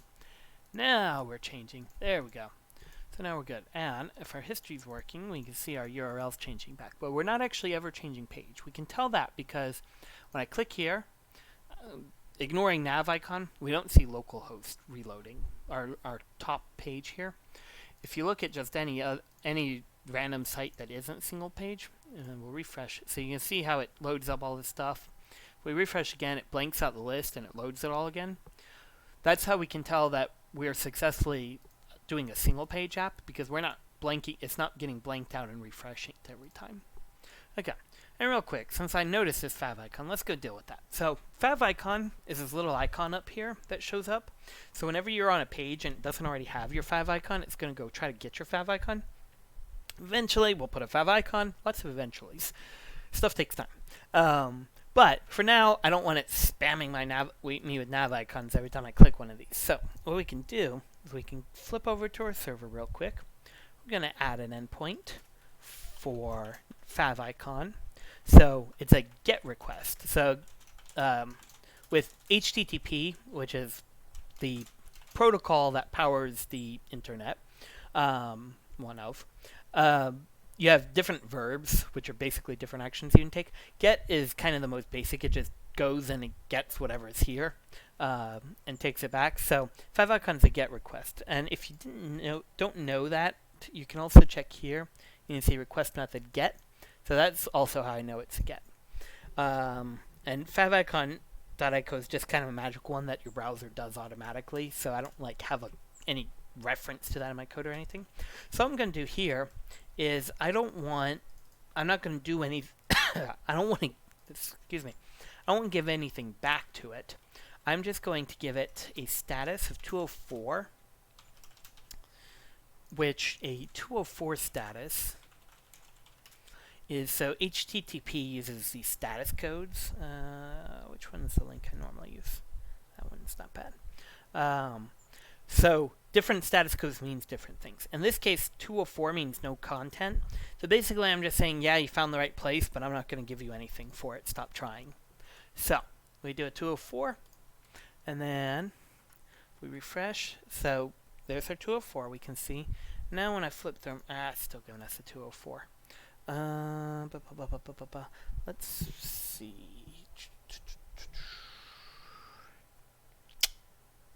Let's not worry about it for now. Actually, I could also add an expires tag, maybe. So header expires And I'm going to expire it sometime way, way in the future. So date.now plus, let's do 60, or let's see, date.now is milliseconds, yeah. So plus 1000 milliseconds plus 60 seconds plus 60 minutes plus 24 hours plus 365. So basically I'm telling it to try again in 1 year. So hopefully, I'm sure I probably typoed something on that, but let's see. Whoops, one thing. Yeah. Alright, yeah, let's see. I think expires. I was trying to cheat and hoping, yeah, Express would take care of it for me. Because I can't actually give it a timestamp. I have to give it one of these guys. I think, if we're lucky, that is actually, it's not quite the format. Let's see, new date dot, it is that string maybe? Yes, there we go, so that's the format, so we can use this guy. So what we're going to do, we're going to pass in that date.now value I calculated, and then we're going to pass that into new date, and that's going to make it a string, or it's going to make it a date object, which will let us then call GMT to get a string. So we can do that.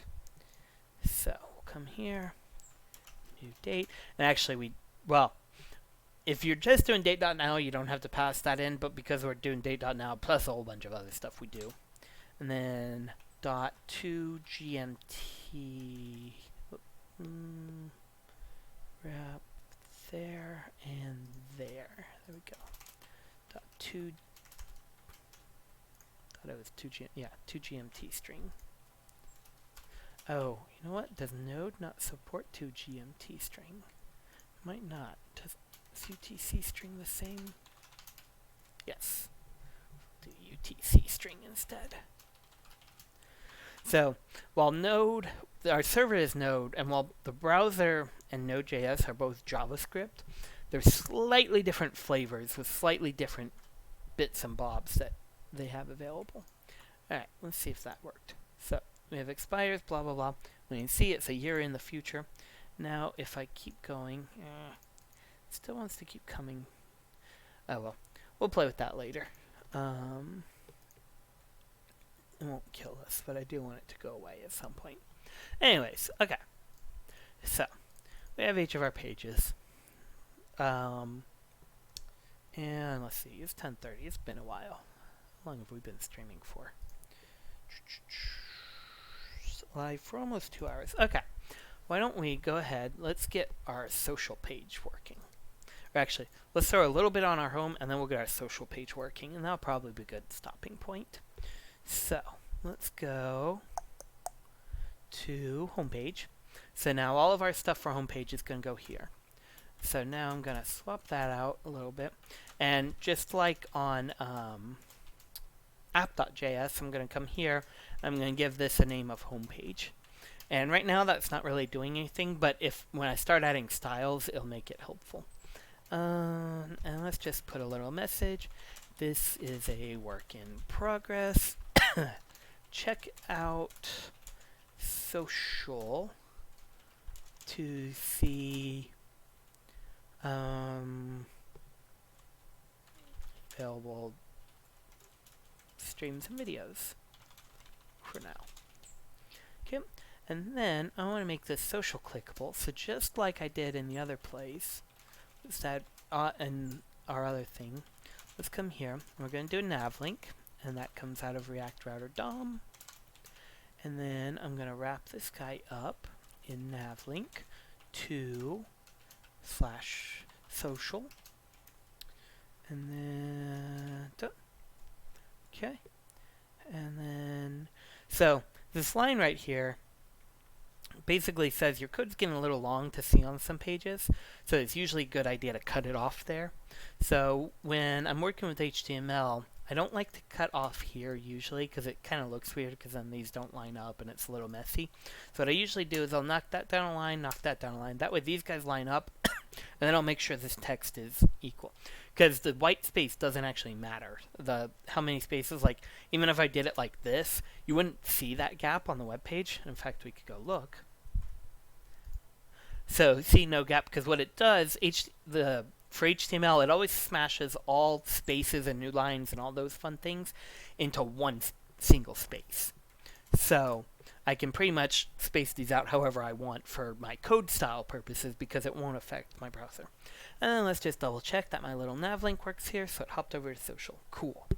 So now let's go over to social. And for now, let's just, so again, just like I like to on every page, I'm going to do class name, social page. Same class name here. And then here, for now, let's just keep it super simple.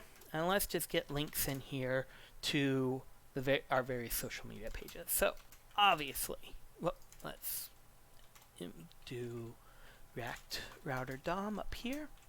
Then we're going to do const navlink. We're going to destruct navlink out of React Router DOM.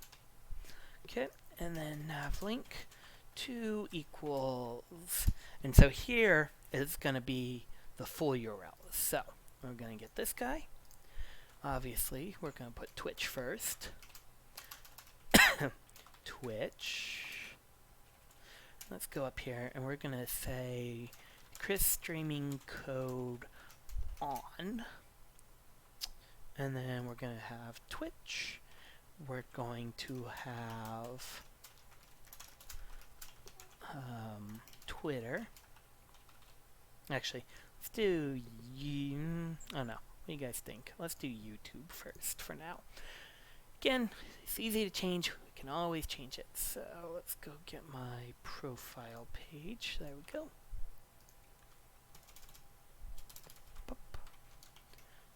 Twitter.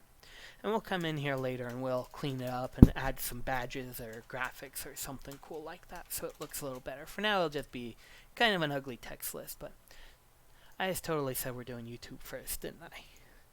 Oh, well, let's see. Channel.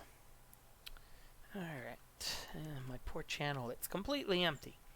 Alright, so YouTube. And we'll put YouTube first, because YouTube will have videos and Twitch, yeah, Twitter will just have info. Okay, so we got that.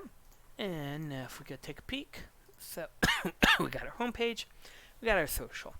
And now one last thing before we call it a night. Well, a couple last things. One last thing to the code itself. If you notice, this is really smushed over to the side. That's because really Bootstrap wants us to wrap these up in a grid. So Bootstrap kind of operates with what it calls the grid, and we're going to do a grid fluid. And basically, the grid is one way of laying out pages. So if we go to layout, we'll look at grid. And how Bootstrap does it is it essentially creates a grid of 12 parts, and then for each column you want, you say how many parts out of 12 it's using. So like these half ones, it's going to be using 6. Well, that's auto. Where is setting width? So we have column 6. So that's saying out of 12, we're going to use 6 of those. So if you do 6 divided by 12, that's 50%. So that means that one is 50%. And then if we have, there's our auto. I want one where they're all set, just so I can explain this. Maybe that's maybe up. Sorry, a lot of talking. Well, they don't have an example where they're all set. But anyways, basically they add up to 12 and they'll kind of fill in the gaps you have. In our case though, for now, at the very least, we're just going to have one. So for each grid, you have a grid, or sorry, it's not called grid, it's called container. Container. And actually, what we're going to do, we're actually going to put the container at the app level. That way we don't have to repeat container every time. And we also can do, I think it's fluid. Yeah, container fluid. So there's fluid layouts basically mean that they take up the whole space. So if you think of like water, how water will expand to fill up like the whole bucket or the whole like level out. Fluid's the same way. It'll fill up the whole width that it has available. If we did just regular container, that'd be a fixed container, which is going to take up a fixed amount of space, like some number that's preset. So, got our container there. Then we do, so after the container, we do rows. So we'll do div class name equals row. And so the rows specify basically, wait, do we really have a extra div? Hang on, something's not lined up here. Where does that go into? Oh, it automatically made that div for me. Cool. The closing div. Wait, did it? No, it didn't. What do we have? Oh, we have an extra thing there. Hang on. Something's not lining up. So that row should be there. That should go there. There we go. Div there. Okay. Alright. So we got that row. We'll make this a row.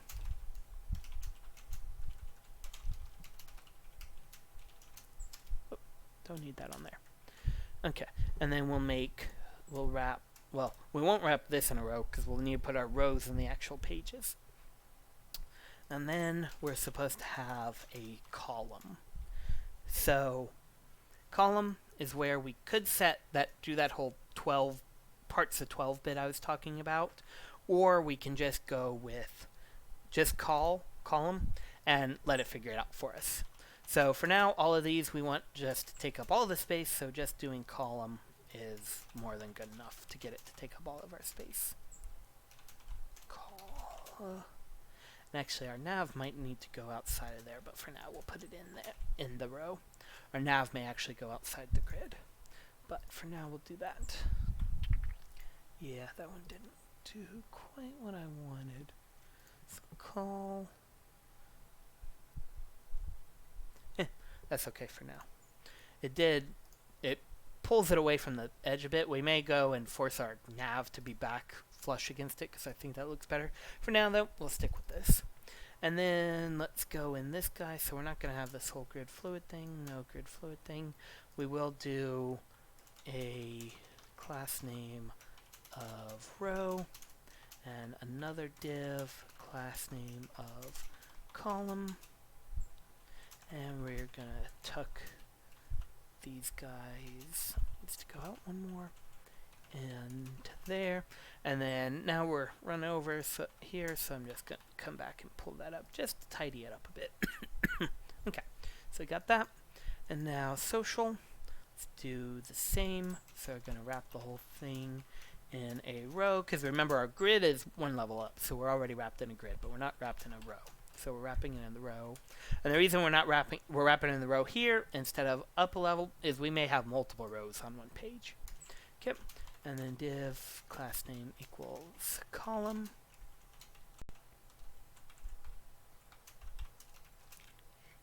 Okay. Then, okay, so that should be good. So now we should be looking a little better. So now we're not smushed quite up against the edge of the screen. Okay. And for now, let's just, real quick, since we're wrapping up, let's just go coming soon. And we'll say streams page coming soon. And normally, if you were like building this for like real, like if you were working for a company or something, you wouldn't want to let people see it in this state.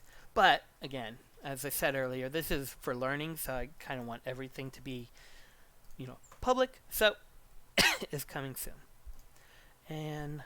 But just in case anyone stumbles upon it, let's go put this site is being developed in the streams themselves, just so someone kind of has an idea.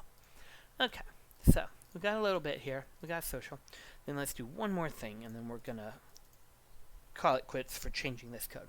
So we have this whole big block here, and it makes this a little bit hard to read because it's kind of too much, and now I have to drill down. I'm like, okay, well, what is and isn't here? So what I'm going to do, I'm going to take all this guy, and actually, we're going to take both of these, and I'm going to make a new file called header.js, and just like all of our pages, we're going to import React, gonna export default class header extends React dot pure component render, and then return div class name equals header, and bloop, plop all that stuff in there. And then we're actually gonna go, we're going to, instead of a div here, we're gonna make this a header. And calling this a header doesn't really do a whole lot unless Bootstrap is applying stuff, but it kind of indicates to the browser what this chunk of stuff is. That has some effects on accessibility and SEO and kind of some other stuff that we'll talk about at some point in the future. But for now, just know that we're kind of letting it know it's be more specific about it. Then we're just going to come back here. We're going to import our header from header. And I need to go change my default styles because I prefer these to be single slashes instead of double quote, or single quotes instead of double quotes. Let's go change that real quick. So we'll pop into settings, and it is in languages, JavaScript, editor, code style, JavaScript. And I want to change it to punctuation. I want single quote. And then I'm going to also go to other settings, settings for new projects, because that change will only affect this project, but I'll have to keep changing it every time I make a new project. So we'll go change it here as well. Yep, and it actually was already changed there. Okay, cool. So now we just plop in that header here. And now we got a whole lot cleaner app. So now we know we have our header, and then we have our browser switch here, which is just pulling in our individual pages. Much cleaner. And I totally broke something. Let's see. Navlink's not defined. We need to do our destructing of our navlink in here too. Where'd you go? Header. So we'll say global React router DOM. And again, the global bit isn't actually required, but it keeps IntelliJ from yelling at you, because you're basically saying, hey, this exists somewhere else, don't worry about where it comes from, just trust me that it exists. Oops, invariant failed. I goofed on something here. Let's see, what did I do? Alright, let's double check we compiled. Okay, so that's an older one. Okay, so invariant failed. React router DOM. Hang on a sec. Navlink from React router DOM. React router DOM. Header. Not actually sure what's causing that one. Header. Oh, I put our header outside of our browser router. There we go. There we go. Cool. So now, still got a bunch to do, but we're getting there. Okay, so now, that's about it for the code itself for now. So let's go and we're going to commit this, so we're going to push it up. Oh, and we don't need that anymore. So, we manage our code with Git, which, our code is on GitHub. And let's go to our code. That one. So our code's on GitHub. GitHub uses a technology called Git, which is what's called a source control. And basically it lets us keep our code there, and it also gives us kind of a history. So we won't talk too much about it, but we'll just say, so if I type git status, this shows me all the files have changed. So red means I've added that file since my last commit. Green would have meant it was there before, but no, wait, sorry. Yes, no. Yeah, sorry. That was backwards. Red means I changed it. Green means it's brand new. But because IntelliJ has been adding them as we go, that's why they all show red, even though some of them are added. So I'm going to do git commit.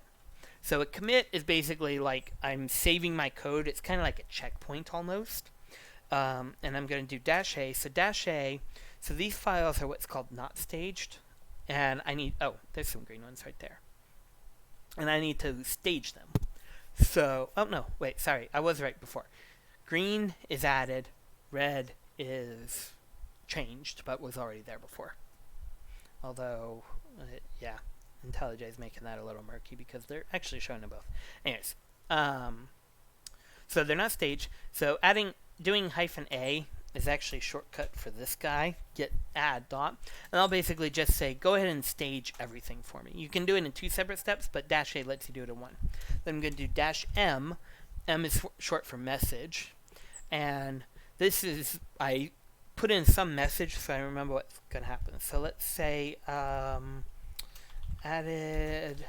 Let's say we did quite a bit. So we'll say updated build pipeline to have watches. Added basic pages. We'll go with that. It doesn't have to be super in depth. You can add longer commits and multi-line commits and stuff. I usually like to keep them fairly short and sweet, usually. Especially these early on stages because so much is happening. It's kind of big. So do that. Oops, and it looks like I don't have this quite set up right. So let's just set this config up real quick. And okay, and git config global user dot name. Okay, and then let's try our git commit line again. There we go. And I do git status, and we can see nothing showed up here, so that means everything's in my commit. And we can see it says your branch is ahead of origin master by 1 commit. So Git is a distributed version source control system, which means I have a full copy of it, but then other people can also have a full copy. So GitHub actually has a full copy as well. GitHub is my origin. So origin is basically your server where it lives. So it's saying I'm 1 commit ahead of what GitHub has. So to sync them up, I'm going to do git push, and that's going to push my commit up to GitHub, and GitHub's going to ask me to log in here. And then it'll push it up. And now, if I come over here, refresh, we can see now that new code I added, all those clients are here and stuff. And then I actually have Heroku set up to automatically build my project and put it on the website every time I push up to master, which I just did.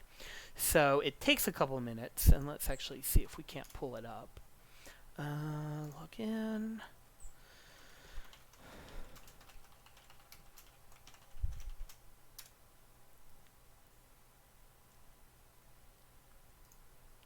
Okay, there's that project.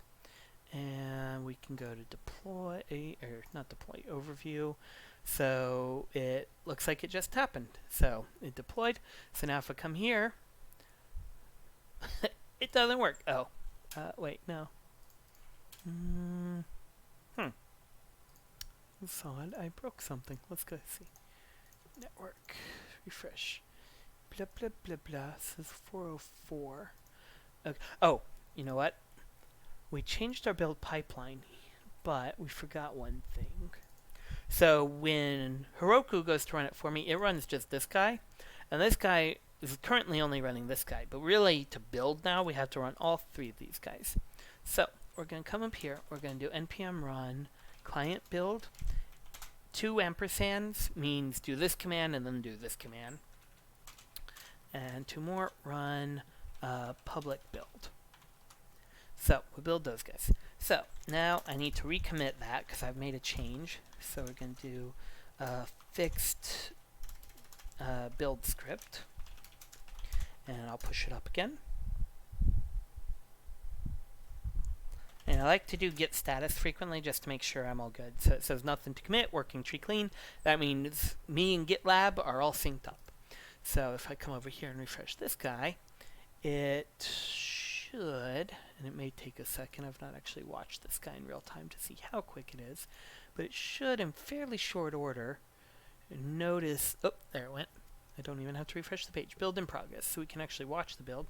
So it's basically running those things for me. So it grabbed node, and then it actually was able to use a cache, so it didn't have to download all the dependencies again. We can see it ran all my files.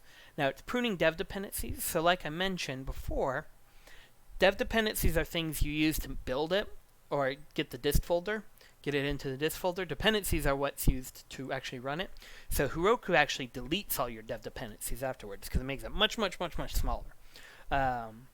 So that's why it's important to put one in one place and one in the other and make sure you have it right. Okay, so it's launching. It says it's deployed. So if we refresh, yay, look at that. So now all of that code we just did locally is now on the real website. Cool. So yeah, if you wanted to check out the code, here's the URL. Eventually we'll have a link on the site to it, but for now you can just see here. So Samaname is my GitHub account. I've used it for a long time, so I decided to keep using it. And this is our file, our project here. And then yeah, so if you want that, if you want to keep up with upcoming streams, follow me on Twitter and or Twitch. If I'll eventually get on a regular schedule, don't know when exactly. If you have an opinion, please share it with me, because I'm eventually going to set up a poll so we can kind of see what time works best for people for the regular weekly live stream. Do it at least once a week, maybe multiple times a week, if there's enough interest and I can find enough time. We'll have a regularly scheduled one, and then there may be some random one-off streams as well. But we'll definitely have at least once a week we'll stream. So definitely follow me. But yeah, sign up. I'll get this recording onto YouTube sometime soon, but I think you should be able to see it on Twitch as well. And then at some point I'll get the abridged version up. Earlier on in the stream I mentioned we'll have a abridged version of all the streams, which means I'll go and I'll chop out all the chatty bits, like this bit right here that I'm talking about right now, and the abridged versions will just have the learning, actually changing code parts. Those will take a while to get through, especially the longer the stream, the longer it'll take to do that. There's a 2-hour stream, so it might take me a bit. I'll try to get it up not too long. Maybe we'll try for about 2 weeks. The first batch might be a little longer because currently I'm more interested in finishing up our website than I am getting the abridged videos up, but I promise I will come back and get all of those. And going forward, I'll try to maintain a cadence of no more than 2 weeks to get each abridged video up. So yeah, if you have any feedback, let me know. And thanks for joining. See ya.